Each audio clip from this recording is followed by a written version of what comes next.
మనకి ఇప్పుడు నేను న్యూ స్లైడ్ తీసుకున్నాను. ఇందులో ఫస్ట్ ప్లేస్ హోల్డర్ ఏంటి టేబుల్, నెక్స్ట్ ప్లేస్ హోల్డర్ ఏంటి ఇక్కడ చార్ట్ అని ఉంది. సో నేను ఇక్కడ క్లిక్ చేశాను అనుకోండి, నాకు చార్ట్ టెంప్లెట్ ఓపెన్ అవుతుంది. చార్ట్ ఓపెన్ కాదు, ఆ టెంప్లెట్ లో నేను ఇందాక టేబుల్ టెంప్లెట్ ఎలా ఓపెన్ అయితే నేను డమ్మీ డేటా టైప్ చేసుకున్నాను, అదే విధంగా మనకు చార్ట్ టెంప్లెట్ ఓపెన్ అవుతుంది. క్లిక్ చేస్తాను. ఇప్పుడు టెంప్లెట్స్ మనం సెలెక్ట్ చేసుకోవాలి, మనకి ఎటువంటి చార్ట్ కావాలి. ఫర్ ఎగ్జాంపుల్ కాలమ్ చార్ట్ కావాలనుకోండి, బై డిఫాల్ట్ ఇలా వచ్చింది కదా, ఓకే అంటున్నాను. సో అక్కడ ప్లేస్ హోల్డర్ పోయి ఒక కొత్త ఎక్సెల్ షీట్ కనిపిస్తుంది. ఇక్కడ చూడండి, ఎక్సెల్ షీట్ కనిపిస్తుంది మనకి. ఓకే, సో ఇక్కడ నేను డేటా టైప్ చేసుకుంటాను. ఇక్కడ ఆల్రెడీ టైప్ చేసింది కాబట్టి నేను ఇదేమి డిస్టర్బ్ చేయదలుచుకో, మళ్ళీ టైప్ చేస్తే టైం వేస్ట్ అవుతుంది. సో మీరు ఎప్పుడైనా డిజైన్ చేసేటప్పుడు మీకు ఎన్ని కాలమ్స్ కావాలి, ఎన్ని రోస్ కావాలి, అలా యాడ్ చేసుకుంటూ వెళ్ళండి. ఒకవేళ నేను సిరీస్ 4 యాడ్ చేశాను అనుకోండి, ఏమవుతుంది ఇక్కడ వస్తుందా చూద్దాం. రావట్లేదు, చూద్దాం. వస్తుంది. సో అడిషనల్గా మీకు కావాలంటే మీ రిక్వైర్మెంట్ బట్టి మీరు ఎన్ని కాలమ్ కావాలో అన్ని కాలమ్స్ టైప్ చేసుకోండి. రోజు హెడ్డింగ్ పెట్టేసుకొని టైప్ చేసుకోండి. ఫర్ ఎగ్జాంపుల్ నేను కేటగిరీ 5 అన్నా అనుకోండి, అక్కడ యాడ్ అవుతుందో చూద్దాం. ఓకే, సో 2.5 చూడండి యాడ్ అవుతుంది. ఓకే, సో నేను ఇక్కడ టైప్ చేస్తుంటే నాకు అక్కడ చార్ట్ అనేది క్రియేట్ అవుతుంది డేటా వాల్యూని బట్టి. ఓకే, సో ఇలా మనకి వచ్చింది. నెక్స్ట్ ట్యాబ్ కొట్టగానే నెక్స్ట్ వచ్చింది, కానీ వద్దు, ఇది నాకు అండూ చేస్తాను. అంటే ఇక్కడ ట్యాబ్ కొట్టాను కదా, ట్యాబ్ కొట్టగానే కొత్త రో సెలెక్ట్ అయింది. సో అది నాకు వద్దు కాబట్టి నేను ఇలా ఇక్కడ వరకే పెట్టుకుంటాను డేటా. చూడండి, ఇలా మనకు ఒక టేబుల్ క్రియేట్ అయింది. ఓకే, సో టేబుల్ క్రియేట్ అయిపోయింది కదా, ఇందులో మనకి డేటా కూడా పెట్టుకున్నాము. ఒకసారి ఈ డేటాబేస్తో మనకి ఇప్పుడు సంబంధం లేదు, ఇది నేను క్లోజ్ చేస్తాను. పవర్ పాయింట్కి వెళ్ళిపోతాం మనం బ్యాక్. సో ఇలా మీకు ఒక టేబుల్ అనేది వస్తుంది. సో ఇందాక మనం టేబుల్ టూల్స్ ఎలా డిస్కస్ చేశామో, మీరు చార్ట్ను ఇన్సర్ట్ చేసినప్పుడు, అంటే అది మీరు ఎక్సెల్లో ఉన్న చార్ట్ని పేస్ట్ చేసినా కానీ సేమ్ టూల్స్ యూజ్ చేసుకోవచ్చు. ఒక టెంప్లెట్ ద్వారా మీరు ఇలా చేసుకున్నా కానీ సేమ్ టూల్ యూజ్ చేసుకోవచ్చు. వర్డ్లో ఆల్రెడీ ఎగ్జిస్టింగ్ చార్ట్ ఉంటే అది కాపీ చేసుకొని ఇక్కడ పేస్ట్ చేసుకున్నా కూడా మీకు సేమ్ లుక్ అనేది ఉంటుంది. క్లిక్ చేసిన తర్వాత ఇక్కడ మీకు చూడండి, చార్ట్ డిజైన్, ఫార్మాట్ అని 2 వస్తాయి. ఈ ఫార్మాట్ అంటే పెద్దగా ఏమి లేదు, ఇది చార్ట్ రిలేటెడ్ కాదు, జనరల్గా ఫార్మాటింగ్ ఎలా చేసుకోవచ్చు అని ఉంది.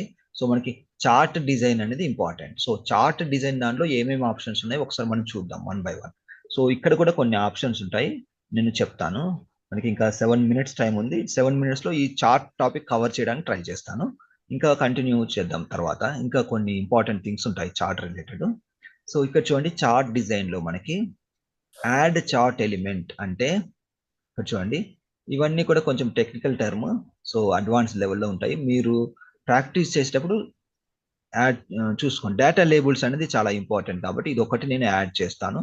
మిగతావన్నీ కూడా అంత జనరల్ యూజ్లో మనం వాడము, కానీ ఎవరైతే చాలా డీప్గా చార్ట్స్ వర్క్ చేస్తున్నారో వాళ్ళు మాత్రం యూజ్ చేసుకుంటారు. సో డేటా లేబుల్స్ అనేది ఇంపార్టెంట్. చూడండి, ఇక్కడ డేటా లేబుల్స్ అంటే ఏంటంటే, నేను ఎక్సెల్లో వాల్యూస్ టైప్ చేశాను కదా, చూడండి మళ్ళీ నేను ఎక్సెల్లో ఎడిట్ చేసుకోవాలంటే ఏం చేయాలి, రైట్ క్లిక్ చేయాలి, ఎడిట్ డేటా అంటే నాకు ఆ ఎక్సెల్ ఫైల్ ఓపెన్ అవుతుంది. సో ఈ 4.3, 2.5, 3.5 ఉన్నాయి కదా, వీటిని డేటా అంటారు. సో ఈ డేటాతో లేబుల్ అనేది మనకి ఇక్కడ క్రియేట్ అవుతుంది ఒక్కొక్క దానికి. అది ఎందుకు యాడ్ చేసుకోవాలి అంటే, దాని యొక్క ఇంపార్టెంట్ ఏంటంటే, మనం ఇంత బాగా చార్ట్ చేసాం కదా, మనము డేటా ప్రజెంట్ చేసేటప్పుడు వాళ్ళకి కన్ఫ్యూజన్ 4.3 4.4 మనకి కరెక్ట్గా ఇన్ఫర్మేషన్ ఇవ్వకుంటే అంత యూజ్ ఉండదు కదా.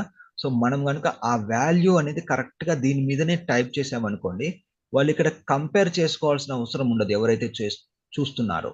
సో అందుకోసం మనం ఇక్కడ క్లిక్ చేసుకొని ఈ చార్ట్ డిజైన్లో, అంటే నేను ఇంపార్టెంట్ టాపిక్స్ మాత్రమే, అంటే నేను జనరల్గా ఏదైతే వాడుతుంటానో అవి మాత్రం చెప్తున్నాను. ఇంకా చాలా ఉంటాయి, చాలా చెప్పుకుంటూ ఇవన్నీ చెప్తే ఏంటంటే దీనికే మొత్తం టైం అంతా పోతుంది.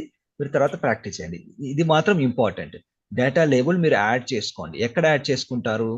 సో చూడండి, డేటా లేబుల్ తర్వాత మీరు ఇక్కడ కర్సర్ పెడితే ఒక వాల్యూ వచ్చింది చూడండి, అది సెంటర్లో వచ్చింది. ఇన్సైడ్ ఎండ్ ఇది బాగున్నట్టుంది, ఇన్సైడ్ బేస్ ఇలా కూడా ఉంది. ఇది ఇంకా బాగుంది ఎందుకంటే క్లియర్ గా కనిపిస్తుంది మనకి. Out side end data colour ఇదంతా కొంచెం గజిబిజిగా ఉంది. సో అవుట్ సైడ్ అని పెట్టేస్తాను. సో ఇలా పెట్టడం వల్ల యూజ్ ఏంటంటే మనకి ఇందాక నేను చెప్పినట్లుగా ఎవరైతే చార్ట్ చూస్తున్నారో వాళ్ళకి క్లియర్‌గా అర్థమవుతుంది. సో బై డిఫాల్ట్ మీరు చార్ట్ క్రియేట్ చేసినప్పుడు ఆ డేటా లేబుల్స్ ఉండదు. మీరు మాత్రం ఎనేబుల్ చేసుకోండి. అది ఎనేబుల్ చేసుకున్న తర్వాత మీకు ఇది అవసరం లేదనుకుంటే ఇక్కడ సెలెక్ట్ చేసుకొని డిలీట్ చేసుకోవచ్చు. అవే ఆప్షన్స్ మళ్ళీ ఇక్కడ ఉంటాయి మీకు ఇక్కడ. డిలీట్ చేస్తే పోతుందిలేండి. మళ్ళీ తర్వాత యాడ్ చేసుకోవచ్చు. చార్ట్ టైటిల్ కూడా మీకు అవసరం లేదనుకుంటే డిలీట్ చేసేయండి. జస్ట్ డిలీట్ చేస్తే పోతుంది అంతే. ఎందుకంటే ఇక్కడ మీరు టైటిల్ పెట్టారనుకోండి మళ్ళీ చార్ట్ టైటిల్ పెట్టాల్సిన అవసరం ఉండకపోవచ్చు. సో అటువంటప్పుడు మీరు డిలీట్ చేసుకోవచ్చు. సో ఒకసారి చూద్దాం ఇంకా ఏం ఆప్షన్స్ ఉన్నాయి చార్ట్ డిజైన్‌లో. సో లిజెండ్ ఇది ఇంపార్టెంట్. కింద మీకు సిరీస్ 1, సిరీస్ 2 వచ్చింది కదండీ ఇవి. ఇక్కడ ప్రస్తుతానికి బాటమ్‌లో ఉంది కాబట్టి ఇది మీకు పొజిషన్ చేంజ్ చేసుకోవాలంటే చేంజ్ చేసుకోవచ్చు ఇలా.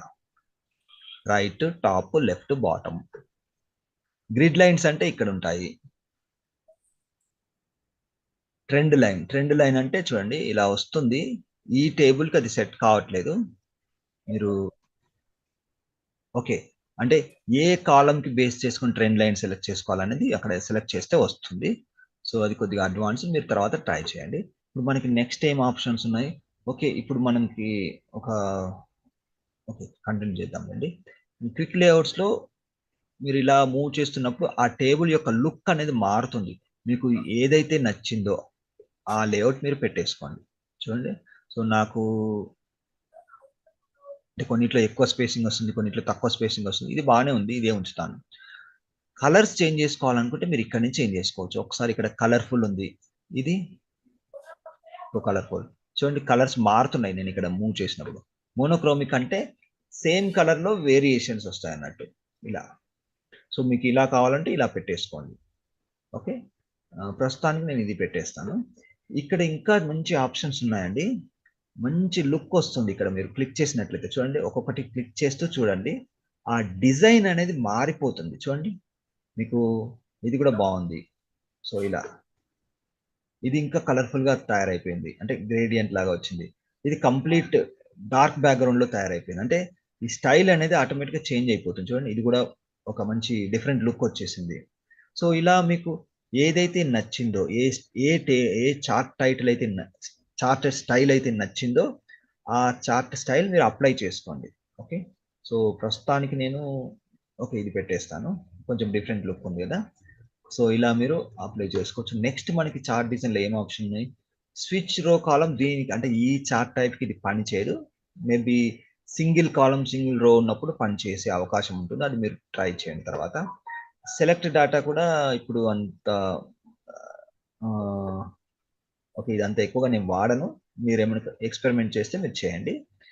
ఎడిట్ డాటా అంటే మీరు డాటా ఈ 5.5, 3.5 ఇవన్నీ ఉన్నాయి గదా! మార్చుకోవాలనుకుంటే ఇక్కడ మార్చుకుంటే మారిపోతుంది. ఫర్ ఎగ్జాంపుల్ 4 కొట్టాననుకోండి, ఆటోమేటిక్‌గా నేను ట్యాబ్ కొట్టినప్పుడు ఇక్కడ వాల్యూ అనేది మారిపోతుంది. అప్‌డేట్ అయిపోతుంది. సో, ఎప్పుడైతే మీరు అప్‌డేట్ చేయాలనుకున్నారో అలా ఇక్కడికొచ్చి అప్‌డేట్ చేసుకొని క్లోజ్ చేసుకుంటే సరిపోతుంది ఎడిట్ డాటాలో. ఎడిట్ డేటా ఇన్ ఎక్సెల్ అంటే ఇక్కడ చిన్న బాక్స్ లాగా కాకుండా డైరెక్ట్‌గా ఎక్సెల్ ఓపెన్ అయిపోతుంది. సో, ఇలా. సో, ఇలా. సో, ఇక్కడ మీరు మార్చుకొని ఫర్ ఎగ్జాంపుల్ 10 ఇస్తాను. మీరు అక్కడికెళ్ళి ఇక కంట్రోల్ డబ్ల్యూ కొట్టాలి. లేకుంటే ఎక్సెల్ క్లోజ్ చేసినా సరిపోతుంది. సో, ఇక్కడ 10 వచ్చేసింది.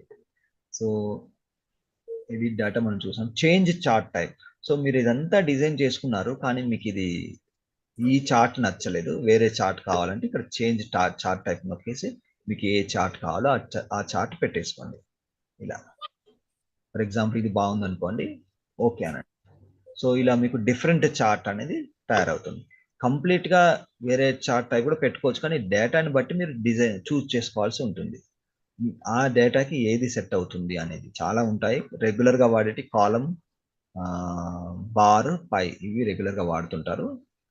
మీరు ఇవన్నీ కూడా ట్రై చేస్తే ట్రై చేయండి ప్రాక్టీస్ చేసే సమయంలో. ఓకే.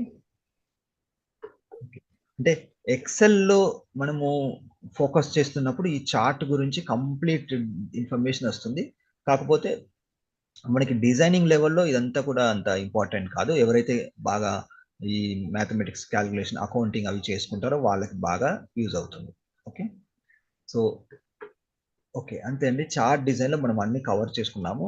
ఇంకా కొన్ని ఆప్షన్స్ ఇక్కడ ఉంటాయి. ఇక్కడ యాడ్ చార్ట్ ఎలిమెంట్ అన్నాం కదా, అవే ఇక్కడ కూడా ఉంటాయి.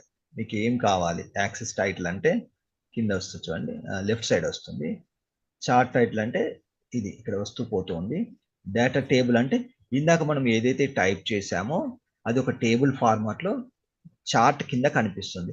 కానీ ఇది అంతగా అవసరం లేదు, ఎందుకంటే సేమ్ ఇన్ఫర్మేషన్ మీరు ఇక్కడ విజువల్ గా చూపిస్తున్నారు. మళ్ళీ ఇది పెట్టారనుకోండి, అక్కడ మొత్తం చాలా ఇన్ఫర్మేషన్ అంత డబుల్ రిపీటెడ్ గా ఉంటుంది, అంత అవసరం ఉండదు. అవసరమైతే పెట్టుకోండి, కానీ నేనైతే ఎప్పుడు వాడను, డేటా టేబుల్ తీసేస్తాను. గ్రిడ్ లైన్స్ ఆల్రెడీ డిస్కస్ చేసాం. ఇవి లిజెండ్ కింద వచ్చింది. ఓకే, సో ఇవి మనకి కంప్లీట్ గా టేబుల్ అండ్ చార్ట్ ట్యాబ్స్ లో ఉన్న ఆప్షన్స్.